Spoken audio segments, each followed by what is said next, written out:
It's precisely 6:15. This is the news on Sri Lanka Broadcasting Corporation. News is edited by Dulmin Samarasinghe, read by Sabrina Zawahir. The headlines. The government says, except for essential services officials, it is not necessary for others to report for duty tomorrow. The United National Party points out that Prime Minister Ranil Wickremesinghe assumed duties following a legal process.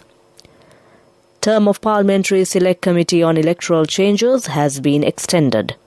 The COPE Committee pays its attention on the gas crisis. The amount that can be kept in possession as foreign currency has been reduced. Police used tear gas to disperse inter-university student protesters. And in world news, the UN chief calls for action to tackle growing food crisis. And in sports news, the first test between Sri Lanka and Bangladesh ends in a draw. Now the local news in detail. The Ministry of Public Administration, Home Affairs and Local Government Administration says it is not necessary for the officials not engaged in essential services to report for duty tomorrow. Ministry Secretary J.J. Ratnasiri said that the decision has been taken considering transport difficulties due to fuel shortage and the statement made in Parliament by the Prime Minister in connection with the issue. The statement said that it will not affect the decision of the head of institution to call officials for urgent and essential work.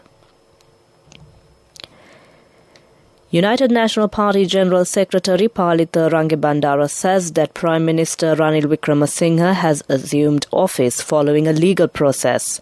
He said that the appointment has been made according to the Constitution.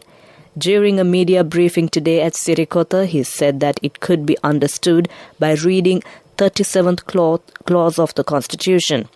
He further said Prime Minister Wickremesinghe accepted the responsibility by considering the request from the President and the present situation in the country. The term of Special Parliamentary Select Committee on Electoral Changes has been extended until the 30th.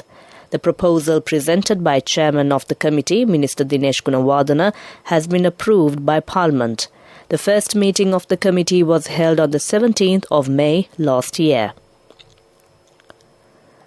The COPE Committee has paid its attention on the gas crisis.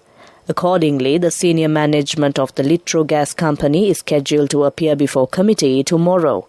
The Prime Minister pointed out in Parliament today the necessity to expedite distribution of gas when a ship arrives in the country. The COPE Committee says that the reason for summoning the Litro Company is to look into the situation. This news is brought to you by Sri Lanka Broadcasting Corporation. Continuing local news.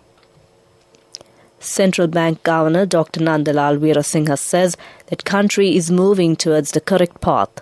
Expressing views about his earlier statement, he said today in Colombo that there is a Prime Minister and a Cabinet at present. He further said that the Parliament is functioning as usual and there is no violence.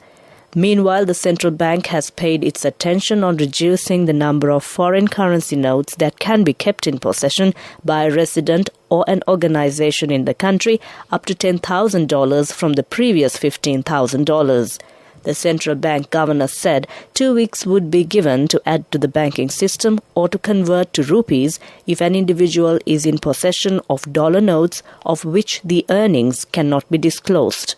He said that if a person has $10,000, such a person is bound to declare how they were earned. If not, legal action can be taken against such persons under Foreign Exchange Act. Colombo Fort Magistrate has issued an order preventing students who are taking part in the Inter-University Students' Federation entering some roads in Colombo Fort Police Division. Accordingly, the court has ordered them not to enter Chaitya Road from NAS roundabout, Janadipati Mawata, Bank Road from Ceramic Junction to York Street and several roads including Lower Chatham Street. The order has stated that illegal activities including entering any state institution or official residence and damaging should not be done. The walk commenced this noon near Colombo Nelum Pukuna Theatre.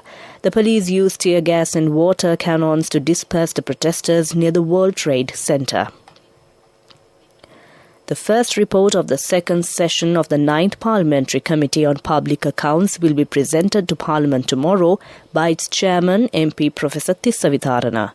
The report contains information on the investigations of 7 government institutions summoned by the Committee on Public Accounts during the period from 4th August to 19th November 2021 and information on investigations pertaining to one particular audit report. The debate in connection with the incidents that took place on the 9th in the country took place in Parliament for the third day today. Taking part in the debate, MP Keheli Rambukwella said it is disastrous to point finger at each other when the country is in a critical state. He said that it is a responsibility of everyone to save the country from the present situation. He added that attempting to grab power by any method should be prevented. MP Gayanthakana Tilaka said that power cuts have seriously affected hospitals. He said that all sectors have collapsed due to wrong policies of the government.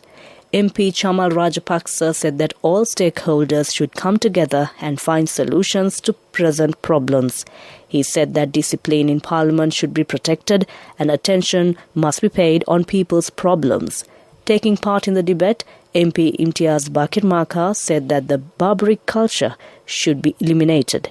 He said that law should be applied irrespective of social strata. He pointed out solutions should be found to present problems by identifying the causes for those issues. MP Professor Tissavitharana said that the traders should not be allowed to earn money as they wish. He said that the farmers do not get the fair price and the consumers have to pay higher prices. The Navy has arrested 40 persons for attempting to illegally migrate to foreign countries. The Navy said the group along with 2 racketeers were arrested when they checked a suspicious multi-day trawler on Kalavanchi Kadisi area of Batikalo. Among them are 1 woman and a male child. The Navy has requested the public not to get misled by the strategies of the racketeers and endanger their lives. 6 persons including Moratua Mayor Saman Lal Fernando and Dan Priyasad arrested in connection with the assault on Golface and Kollupitia protesters have been remanded until the 25th. The Colombo Fort Magistrate gave the order when they were produced in court today. With that, we end the local news. The main news story is brought to you by Siddhalepa Vedamahatmya. The Ministry of Education announced today first phase of the first term of all grades of government schools and government-approved private schools ends today. Accordingly, a holiday has been declared for all schools in the country tomorrow. Schools will resume academic activities from the 6th of June. The holidays are given in view of the GCE Ordinary Level Examination scheduled to be held from May 23rd to June 1st. That was main news. The main news story was brought to you by Siddhalepa Vedamahatmya. This is Watchlight.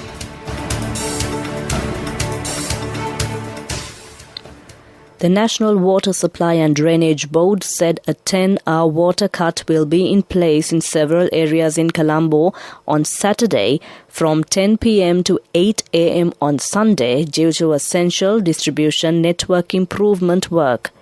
As such, water supply to Colombo 12, 13, 14 and 15 will be interrupted while water supply will be at low pressure in Colombo 1 and 11. That was Watchlight. Coming up, World News.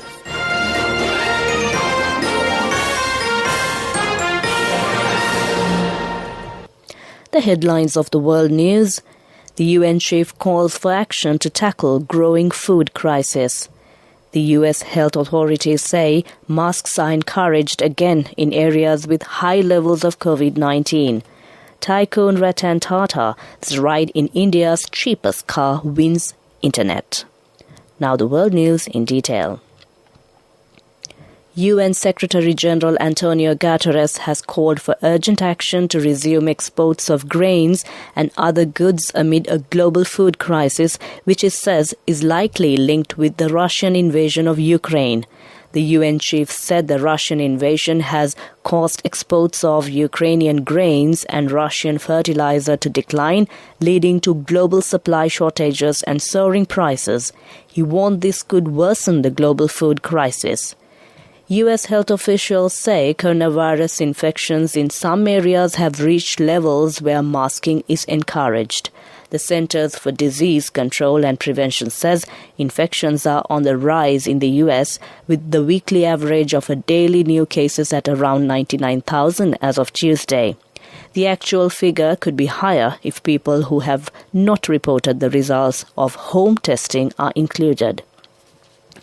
Indian tycoon Ratan Tata is being praised on social media for travelling in one of the world's cheapest cars.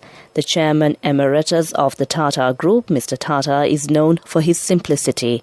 When he travelled in the Nano, which his firm launched in 2009 but ceased production 10 years later, he revived the frenzy over the car. The Nano project has remained close to his heart, and he's often described it as an affordable car for all Indians. That ends World News. Prior to concluding the headlines of the World News once again, the UN chief calls for action to tackle growing food crisis. The U.S. health authorities say masks are encouraged again in areas with high levels of COVID-19. Tycoon Ratan Tata's ride in India's cheapest car wins internet. That ends World News. Moving on to development news. The National Chamber of Exporters of Sri Lanka has joined hands with the United States Agency for International Development to offer Preventive Controls Qualified Individual Certification. The course is rolled out for the second time under the NCE-USAID partnership. The PCQI is a U.S. Food and Drug Administration requirement for food and beverage exports to the United States, and it's critical for an FDA complement food safety program. That was development news. Sports news is brought to you by Sampath Bank. We present your future. Today is the final day of the first test between Sri Lanka and Bangladesh in Chittagong. Batting first, Sri Lanka scored 397 runs in their first innings. In reply, Bangladesh scored 465 runs. Sri Lanka scored 260 for 6 wickets in their second innings. Accordingly, the match ended in a draw. Angelo Matthews was adjudged as the man of the match. That was sports news. Cash through NSP globally and win wonderful gifts locally. From October 1st, 2021 to December 31st, 2022. Remit a minimum of $100 or an equivalent amount in any foreign currency 3 times through NSP You Trust.